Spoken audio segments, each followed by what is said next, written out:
Hello, welcome to our event. It is about unlocking your education. It is a partnership between Meaning and Colors, Amani, and Cultivating Futures. We have talking about FAFSA Ready and unlocking your future.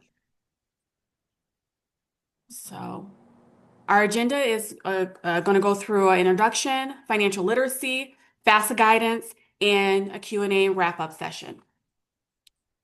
We're going to have our presenters go ahead and introduce themselves right now. Hello, so I am Ariana Hogan Davis. I am the founder of Meaning and Colors, and my expertise areas is financial literacy and career development. And I'm excited to just talk to you guys a little bit about why financial literacy is so important as it relates to college. Thank you. Yes. And, yes. And welcome. My name is Wylea Griggs, and I'm the founder of Amani. And Amani, we specialize in 5 pillars, but for our sake for this session, we're only going to focus in on 2 pillars, which is mental health and well-being, as well as career counseling. And up under our career counseling pillar is where we are helping our students with FAFSA Ready and getting college ready. So it's a pleasure to be here. And my name is Mykesha Plesko, founder of Cultivating Futures. I'm the FAFSA specialist and also career development. And we believe in making sure that everyone should be successful. And how do we make sure you do that? By walking alongside you. So Miss Ariana, you are up first. Yes, so guys, today I want to let's talk money around financial literacy and FAFSA. So just a quick overview about the things that I'm going to go over. So why financial literacy matters in college, how FAFSA fits into the bigger picture around financial literacy. And the key terms that we're going to kind of go over is grants versus loans, and then also scholarships versus work study. So why is budgeting so important for a college student? So I really just want to talk about college is usually the first time where you're going to be able to manage money independently. And so it's so important to understand a budget. That budget is going to set you up for success so that you're not spending more than what you actually have. Oftentimes, when we get our monies from college, sometimes we may get more than what we actually need. And so budgets kind of help us stay within our means. So can you imagine, think about it in a term of if you were to take out a loan, and let's say you took out that loan for $5,000, but ideally you only really needed $2,500. That additional $2,500 that you took out over the next course of the next 40 years is going to accumulate interest. And I'm not going to go into interest too much, but what I want you to know is you will not pay $2,500 for that borrowed money. You're probably going to pay 3 times the amount. And so that is just why budgeting is so important. And so if we go to our next slide, we're going to get into what needs versus wants, right? Because sometimes what we think is a want is really not a want. Or what do we think is a need, is really not a need. So I'll give you a prime example. I am a Starbucks girly. And so previously I would go to Starbucks almost every single day. Starbucks cost me $7 every single time I went there. So if you could imagine, let's just say Monday through Friday, that's $35. When I started to look at my bank statement, I'm like, oh my God, I'm spending almost $100 and something a month on Starbucks alone. In my eyes, that was my get up drink. I love that drink. I feel good getting it. But when I really looked at financially how that could have went to something that I actually needed, maybe gas, maybe to pay off a utility, things like that, I realized that I really needed to reevaluate some things. And so what's important to understand for you is what is your wants versus your needs. So when you look at this list, what are some of the things that you think is a want?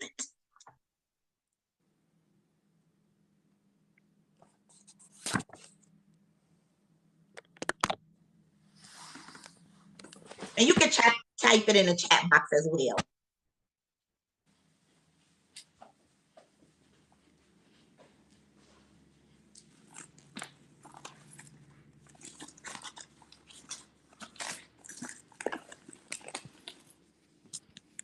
Mykesha, I can't see the chat. If there's anything being typed, I can't see it. If you can Laptop.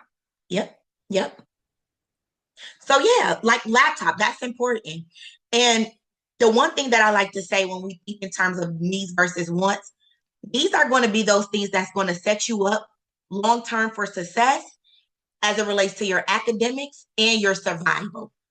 Wants are those things that you do not need to survive. The next slide.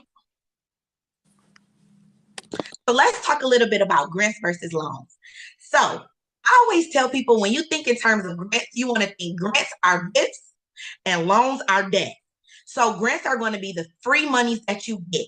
And my Keisha and Wylia is going to talk a little bit about that. I'm not sure if it's covered in this session or the next session, but I'm really going to talk to you guys around those grants and how to be able to identify those. But the first thing to remember is that it's free money. Now, when we drop down and we look at loans, that is going to be the money that you are going to borrow and you're going to have to pay back. And there's different types of loans. So as you see, there's subsidized, unsubsidized, and then there's parent plus loans. And just to kind of tell you a little bit about those, I remember when I got my first private loan, my interest rates was a lot higher. And so when I completed school, when I went through the forgiveness program, that particular loan was not able to be rolled in. And so I ended up having to pay for a $7,000 loan. I ended up having to pay $19,000 for that loan. And so that is why we highly encourage you to look at grants and look at scholarships first. When we drop down and we look at scholarships versus work studies, scholarships is money that you're going to earn that is also free up front. So maybe you apply for a scholarship, things that are awarded to you, you do not have to pay that money back. Versus work study is something that you're going to be paid as you go. So I had the pleasure of having a work study in the English department when I attended college. And that was the extra monies that I was able to apply if I needed a different book, if I needed to, buy any school supplies. But again, that is not money that you have to pay back.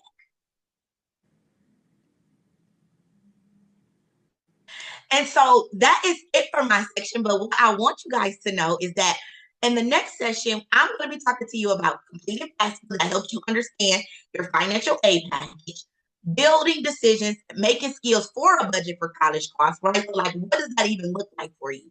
And then setting the foundation for financial independence.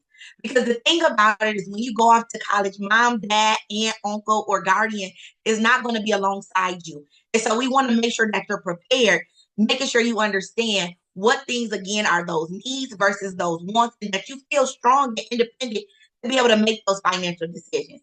Again, I'm Iriana Hogan Davis. If you have any questions at the end, please feel free to ask me. Thank you so much. If you have questions as we present, please put them in the chat and we will get to them as we go along or at the end of the session. So next up is Ms. Wylia. Yes, yes. So I am going to talk to you guys about, and I'll wait till the next slide get up, but the application and the management for financial aid. So one of the things that a lot of our students ask is who should apply? And I would recommend every high school senior to apply for your financial aid, right? And especially if you're interested in going to college, going to a trade school, going to a community college. So make sure that you apply. Also, knowing the key dates and deadlines, right? So for FAFSA, FAFSA will start opening up for next year for the year of 2026 and 2027, October 1st. So October 1st is coming up next week. Also knowing like the federal deadline for FAFSA, and the federal deadline to apply is June 30th of 2027. But I'm sorry, 2026. But you don't want to wait that long, right? You don't want to wait to June 30th. You want to be able to apply and apply early. And the reason why you want to apply early is because first come, first serve awards. So believe it or not, like a lot of people, once the financial aid open up, a lot of people are going on there applying early because most colleges in most states, you get more money when you apply early versus applying later, waiting on the deadline. You're getting what's left over. Another thing, the reason why it's good to apply early is because you get access to also like the state and the institutional aid to also to see, okay, so for the federal Pell Grant, can I get the most? What's the most that they have? And you can pull that down versus waiting until until the deadline, and then you get like what's left over. Another thing is making sure you check the Michigan State deadline. So the different colleges deadlines. So we have the federal government deadlines, but we also have the different colleges that you're going to apply to deadlines for the school. So making sure you guys are aware of what colleges you're going to apply to and their deadlines for the final.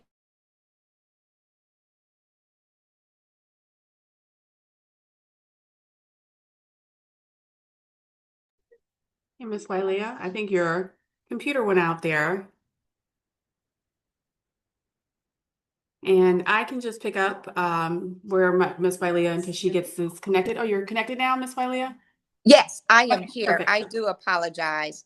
So one of the biggest things now is identifying like the school deadlines vary, as what we talked about with different schools. Also knowing what do you need to apply for your financial aid application. And one of the things, well, there are several things that you need, and one is your FSA ID. And a lot of kids are like students or even parents, right? It's a lot of parents. What is the FSA ID? So your FSA ID is your federal student aid ID, and your federal student aid ID is the first thing you want to apply to and you want to obtain before you apply to the FAFSA application. And what that consists of is simply your username and your password. You also need your ID, your social security number, your tax information. And if any students work, make sure you gather theirs as well as the parents' tax information. Last but not least, you want to make sure you get your school code. So I know a lot of kids, and we'll talk about this in a future session about what schools to apply for, what schools are you interested in, and obtaining those school codes to apply to put on your financial aid. So your school can get that FAFSA and be able to apply that financial aid to your school. And yes, you can have multiple school codes. And next slide. Yes. So what we're going to do is a step-by-step overview of the application. So which FAFSA and when to file, right? So one of the best things to file is as soon as it open. So as soon as the financial aid open, the FAFSA open, October 1st, you guys want to be in there during the month of October to apply for your FSA ID and start applying for FAFSA. And it's good to start the process because I know that parents may not get their taxes until, like when they file their taxes, which that's easily uploadable next time. You also want to know like the checklist, which the checklist is the FSA ID, the social security number, federal tax returns from your prior year, your list of colleges. And anyone who do not know like what colleges they want to apply to or have any struggles with colleges or even identifying the program, don't hesitate to reach out to me because that's what we're here for, is to help you also with colleges as well. And you also want to have a working email address that you use and your parents use. And when you create your FSA ID, we did put it on here on the checkbox. Studentaid.gov is where you want to go to create your FSA ID. You also want to start your FAFSA online as well in October. You can upload and import your tax data. And just make sure that you guys review, sign, and submit your financial aid. And you're also going back to double check. One of the huge benefit about applying early is that you have the opportunity to go back and check and see, okay, am I missing anything? Do I need to upload anything? So that's another benefit. And after submissions, the schools that you apply to and the codes you put on there, they'll be able to receive your FAFSA, let you know how much will they offer you for your FAFSA, and they can send out, like different letters and things like that. And another thing is paying attention to the deadlines, as I talked about before. We can't stress that enough. Your federal versus your state and your school deadlines, those are two big ones. And if any students are planning to go on out of state, just make sure you double check your deadlines. All right, and FAFSA management tips. So these are just some tips and tools that I wanted to leave with you guys is how to check your FAFSA status, which your FAFSA status, a lot of times you get emails and updates, but what I would highly recommend is to go check from time to time on FAFSA Student Aid to double check your FAFSA status. And what you want to know is to see, is it pending? Is it awarded? Things like that. And if you needed to make any corrections, and the corrections could be adding more school codes. So say like, okay, I've got like one school that I want to go to, but a month later, you're like, no, I want to apply to as many schools as I want, right? So you can go back and you'll have the opportunity to update for your school code and any corrections that may need be. Understanding your student aid report is the SAR, and we will discuss that. That's a big one, a huge one. So what we're going to do is we're going to create a series for both for FAFSA specialists as well as careers, and picking out like different colleges as well as scholarships is a huge one. So we'll discuss the SAR during our next session. And another thing for any college students who may be looking at this or listening, it is so important to renew each and every year. So once it opens up in October, it's a perfect time to go ahead and renew your FAFSA every year, so you can be the early bird, get the most that you can get, as well as know, okay, what else do I need? And what else can I apply for? Okay, do I owe anything? And one of the things that is helpful with applying early is identifying, okay, financial aid has covered this amount. If I have a refund or if I need more money, you'll know right then and there, okay, is there any scholarships I can apply for where you can have that extra money, or take out any loans from financial aid, Parent Plus loans, or any loans like unsubsidized or subsidized loans to cover for tuition. Thank And you I so much, think, Ms. Wiley. yes. Now to one of the favorite parts, because we love to make sure that everyone has resources for free money. Because the worst thing that you can be able to do is get out of college and get into the career that you really, really love and can't afford your student loans and so forth, and it's just drowning you in debt where you are not able to afford like a home or a car or anything like that. So we believe in making sure that you have the free resources and free money to be able to accomplish your goals. So with that, there are some scholarships through like some trusted websites. So FastWeb is one of the largest, most trusted scholarship search engines. And then they offer matching for a student profile. So you want to make sure that you look at that one. There's the scholarships.com.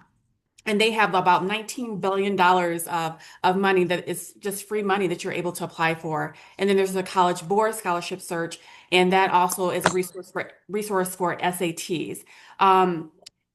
There are some fun scholarships that are out there that we did not list, and I just want to make sure that I bring you to that attention to it. Is there's a Minecraft scholarship, there's a vegetarian scholarship, there's also if you're left-handed. So there are so many different scholarships that are out there, and being able to use some of these resources and trying to find those, it is easy money, because sometimes they're just asking you for a one-page essay. Please do not use ChatGPT, because what we find And I've been a part of like being able to look at scholarships and looking at people's applications. And when your application is the exact wording of someone else, and y'all don't even know each other, it's because you use Chat GPT. We want to see your personality. We want to make sure that we know who you are. And so when you are applying, make sure you put it in your own words. Make sure that they know who you are, and that way you're able to stand out against the rest of the people that are applying as well. There's also underrepresented student scholarships. These are the ones that you really want to pay attention to, especially if you fall into any of these categories. UNCF, which is United Negro College Fund, they just got was it like $7-8 million free money that they are wanting to make sure that they give it out. And those scholarships are primarily for Black and African American students. They also have the Hispanic Scholarship Fund, which is HSF. They have scholarships for people who are identify as Hispanic or Latino heritages.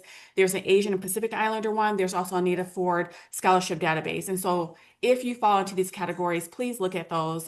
It is free money that each year is sitting on the table because not many people do apply for these. And so making sure that you do apply to those scholarships is going to be key to your success, and making sure that you don't have to pay a student loan back, and making sure that you can be able to reach your dream.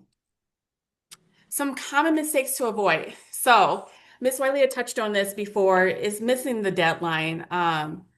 There are times that you want to make sure that you're paying attention to those deadlines. Make sure you put it in your phone, make sure you put it in your calendar, whatever you can do to make sure that you know when those deadlines are or when they're approaching. If you can get them done right away, do them right away so you don't have to rely on waiting to the last minute. And that can be very stressful, and you can make mistakes if you're waiting to the last minute.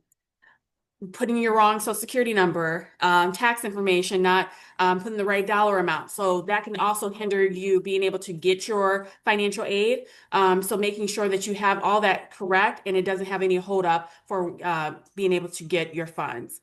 Not listing enough schools. So you may wanted to go to a college and you said, this is the only college I want to go to. You didn't get in, and so now you have another college and you did not put that on your FAFSA, so then they don't receive the financial aid that you could get within that school. So that tends to make sure that you are delayed in making sure that you get your funds. And so we want to make sure that you list as many schools, even if it's a possibility, put it down so that they are able to receive your financial aid and it's a smoother process.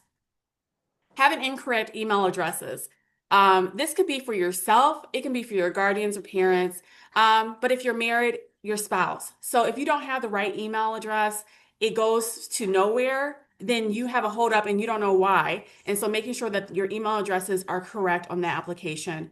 And then making sure you don't forget to sign and submit. Sometimes you are filling out those forms, you're stressed because you're like, okay, do I have all the information? And you're putting all the information in, and then it's sitting in queue and it has not even been submitted. So making sure you sign it and submit it is going to be very important so you can get your financial aid. FAFSA is not just a one-step process, so we want to talk about the admission process too. Making sure that you are completing your college application, making sure that you apply for scholarships, making sure you talk to your financial aid office, because sometimes they are able to do magic behind the scenes that we cannot do on that forefront. And so sometimes they have extra money that you can be able to apply for. Sometimes they have some other additional resources. So talking to your financial aid office is going to be key to your success when you're on the college campus. And then comparing award letters, making sure that you know, like, if I go with this award letter, what does that all entail? What do I have to pay back? What is free money? Do I have to do a work study? Making sure you really read your award letter in totality. And if you don't know all the language that's in that letter, ask someone, your financial aid, your counselor. We are here to be able to help support you as well. So making sure that we are able to answer those questions, because we don't want you to walk around and not know exactly what you have in your award letter. Here are some resources. So we have the studentaid.gov. Some people say FAFSA.gov. They will go to the same exact space. There is also the 800 number for FAFSA, so you can ask questions on that. Your school counselor, financial aid office, like we have mentioned. There is the federal student aid estimator, so you can kind of know what you are eligible for. State and institutional aid portals, they're available on your school campus. There's local FAFSA help centers, MCAN, K-Connect, to college, through college, they also have some workshops that they also do as well. So we're going to just open the floor for any questions that you may have. Or if you want to be able to do some one-on-one sessions, we want to make sure that we are answering your questions. Let's see. And while you're thinking about a question, I'm going to put a few more resources in the chat.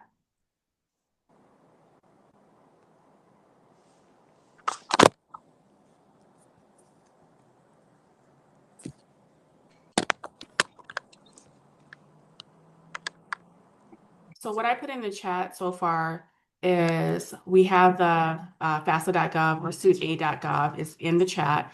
There's a FAFSA checklist that is through the state of Michigan. They have a list of things that you should bring with you. So that's a good resource to have. They also have the dates that colleges within this area on average may have a deadline. So you want to make sure you look at that. There's also MCAN or My College Access Network. They have resources there too. You can be able to look at that. And then we have a flyer from Through College to College, and they have all the month of October. They'll be doing some sessions as well. And then we will be doing some sessions. October 22nd is our next date, and we're going to go more in depth into scholarships and grants and giving you some tips and tricks around those. So any questions, concerns, thoughts?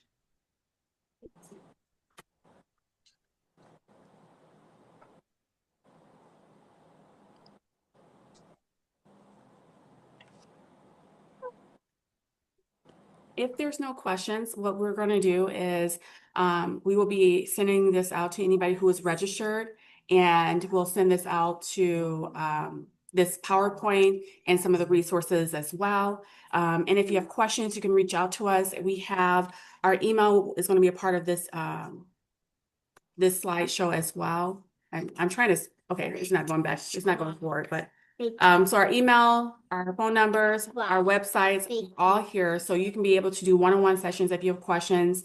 We can walk you through your financial aid portal. We can be able to answer any questions. We can connect you to any resources that you may need. So we want to make sure that you know that we're here for you. And we want to make sure that you're successful filling out your FAFSA and going to college and then being able to graduate from college as well. Any other closing remarks from Ms. Wylea or Ms. Ariana?